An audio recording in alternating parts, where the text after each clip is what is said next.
Oke teman-teman ya, jadi ini kita ada pasien motor Yamaha Mio G atau Mio GT sama ya.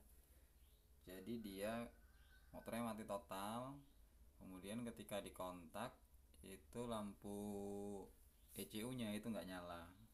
Jadi cuma nyala lampu speedometernya aja, lampu ECU nya nggak nyala. Nah, apa yang jadi penyebabnya? Jadi ini udah ketemu ya teman-teman ya penyakitnya. Saya udah nggak nyari lagi. Karena kalau saya bikin video nyari penyakitnya kemungkinan lama karena memang harus dilakukan ngurut kabel ya teman-teman ya. Jadi pada awalnya ini saya cerita dulu. Pada awalnya pas udah mati kayak gini kan kita bingung nih karena kita bengkel kaki lima lah bisa dibilang gitu, kita nggak punya tools yang memadai, terutama misalnya uh, alat untuk memindai kerusakannya dari mana gitu, scanner lah gitu biasa dibilangnya gitu. Itu kita nggak punya, kita cuman punya tester aja di sini. Nah terus juga kita dibantu informasi yang mudah sekarang lewat YouTube ya teman-teman ya. Jadi saya cek lewat YouTube juga, dan tapi ternyata nggak semudah apa yang ada di YouTube teman-teman. Nah jadi di beberapa channel YouTube itu saya cari dengan kata kunci lampu ECU mati gitu kan, lampu ECU mati total atau cara mengatasi lampu ECU mati total, itu kebanyakan kerusakannya ada di bagian ini teman-teman, ECU nya. Tapi kan ini harganya mahal, kemarin saya tanya di toko 604.000 kalau nggak salah, kan lumayan harganya. Jadi padahal belum tentu juga dari sini penyakitnya. Nah itu jadi kemarin itu udah coba lihat ya di YouTube. Nah, karena kita nggak tahu jalurnya, kita lewat YouTube lah gitu kan. Jadi udah saya cek kabel-kabel aman. Ini sebelum saya bongkar semua ya teman-teman ya, sampai bodi-bodi bawahnya saya cek aman semua. Terus di YouTube itu katanya ini kabel yang warna putih ini teman-teman, yang di dekat aki ini coba dicek gitu, karena ini kabel untuk lampu ECU nya. Dan saya cek kabel ini aman gitu, katanya kalau kabel ini aman ya udah coba diganti ECU nya gitu. Nah karena saya masih ragu juga, akhirnya saya cari pinjaman lah teman-teman, cari pinjaman ECU punya kawan gitu kan. Ternyata setelah saya ganti ECU dengan motor lain yang ECU nya hidup, dia tetap mati teman-teman gitu. Untung aja saya belum beli ECU gitu kan. Coba kalau saya udah beli ECU, wah ternyata bukan ECU nya gitu. Nah terus gimana solusinya? Akhirnya saya browsing lagi ke Google, terus saya dapat ini teman-teman, dapat skema kelistrikan punya Mio J ya, walaupun gambarnya kurang jelas tapi lumayan lah buat bantu kita kerja, itu udah cukup. Jadi dapat skema wiring diagram Mio GT atau Mio G. Nah, teman-teman bisa cari di Google, ada kok banyak yang nge-share ternyata. Terus saya print. Nah dari sini saya jadi tahu bahwa kabel putih ini ya, ini memang benar kabel untuk, kalau di sini namanya kabel untuk mana ya, kabel diagnostik. Jadi kabel untuk ngasih sinyal kalau di motor ini ada kerusakan di bagian yang berkaitan dengan ECU nya gitu. Tapi sekalipun kabel ini putus teman-teman ya, itu lampunya aja yang mati, motornya tetap bisa hidup gitu. Artinya kalau seandainya motor teman-teman bisa hidup terus lampu ECU nya mati, bisa cek poklamnya, bisa juga cek kabel yang ini teman-teman. Tapi kalau motornya mati total, itu bukan dari sini gitu loh, artinya harus cek bagian yang lain. Dan jangan juga teman-teman langsung beli ECU karena belum tentu ECU nya yang rusak. Ya tadi kata saya harganya lumayan mahal, 605.000 kalau nggak salah itu. Nah, akhirnya dari jalur kabel ini lah saya dapat kerusakan itu ada di bagian kabel yang lain. Gimana saya nyarinya? Nah itu kan yang penting kan teman-teman ya. Sementara jalur kabelnya panjang kayak gini. Nah saya nyarinya dengan cara kalau namanya kelistrikan itu kan cuma positif dengan negatif ya teman-teman ya. Jadi tinggal kita cari saja. Kalau di sini ECU-nya ada di sini teman-teman. Ini udah saya cek ya. Nah jadi ada banyak kabel ECU.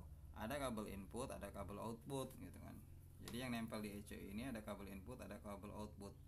Outputnya itu kebanyakan massa untuk ngirim sinyal ke beberapa sensor-sensor, termasuk sensor fuel pump. Nah, jadi saya cek, atau kita tinggal cek aja bagian mana yang harusnya dia ada 12 volt gitu.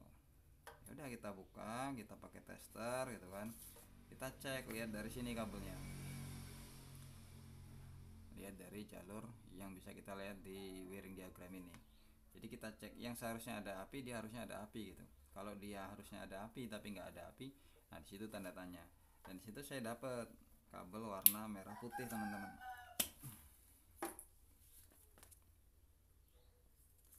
Kabel warna merah garis putih itu jadi nggak ini. Nah, kabelnya di tengah-tengah ya teman-teman ya. Jadi ada kabel warna merah garis putih, itu dia harusnya ada api. Saya carilah di sini warna merah garis putih, berarti kan RW. R itu red, W-nya itu white. Jadi merah putih gitu kan. Nah, saya urut kabelnya. Saya cari sampai ke, ternyata kabel ini berhubungan dari ECU itu. Ini kan inputnya ya teman-teman ya. Dari ECU dia ketemu dengan kabel BR. BR itu brown. Berarti kabel yang berasal dari kontak gitu. Nah, artinya ini ada kemungkinan jangan-jangan jalur ini yang putus itu, karena ini kok nggak ada apinya gitu. Terus kabel BR ini juga, atau kabel RW tadi, red, kabel merah putih tadi ketemu dengan kabel yang menuju ke flasher send. Nah, jadi dia ternyata jumper ke kabel flasher send. Nah, jadi kalau seandainya ini hilang, nah ini yang bisa kita curigai, apakah ada short di bagian kabel flasher sendnya, atau memang kabelnya ada yang putus gitu. Nah, dari kecurigaan ini kemudian saya berani untuk membongkar kabelnya. Kita buka semua bodi-bodinya, dan benar aja teman-teman. Nah, ini yang teman-teman kerusakannya ada di bagian kabel yang ada di bagian bawah kaki sebelah kanan gitu. Dan ini sering banget ya teman-teman ya. Saya 2 kali dapat kasus sama, putusnya itu di bagian sini. Jadi nggak tahu dia kegesek apa. Ini kan posisinya di bawah sini ya. Nah, jadi dia putus di sini. Saya di video lain saya itu ada Xeon GT sama, putusnya di sini juga teman-teman. Nah, jadi kalau teman-teman punya keluhan atau kejadian sama kayak gini, boleh langsung cek ke sini dulu gitu kan. Cek ke sini, kalau sini aman baru nanti cek kabel-kabel yang lain, karena ini sering benar. 3 kali yang saya dapat MIUI 2 kali dengan ini MIUI GT ya. 3 kali dengan ini, kemudian Xeon GT juga pernah kejadian kabelnya banyak kelupas di sini gitu. Nggak tahu kok gesek-gesek kenapa gitu. Nah, setelah ini, jadi yang putus ini saya sambung semua teman-teman ya. Ini ada yang putus sebenarnya yang merah putih aja sini. Kemudian yang hitam ini udah ngelupas, dia takut putus juga. Akhirnya saya potong, saya jumper lagi, saya ganti dengan kabel yang baru. Dan hasilnya ya alhamdulillah ini bisa langsung hidup ya teman-teman ya. ECU nya belum dipasang, kita pasang dulu.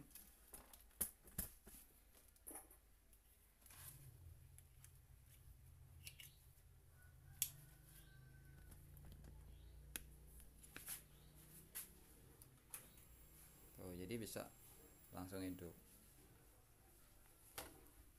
Nah, gimana megangnya?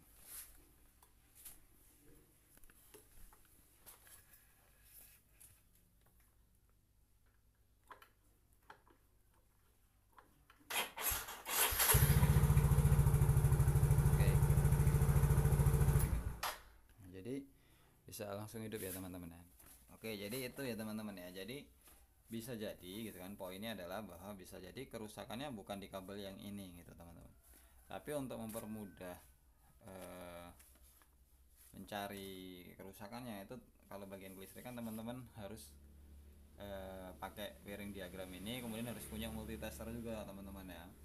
Nah, yang penting tadi yang perlu kita cek tadi dari jalur ini, ada nggak tegangan inputnya gitu, tegangan yang masuk ke ECU ini ada nggak. Kan ada beberapa kabel masuknya ya teman-teman ya.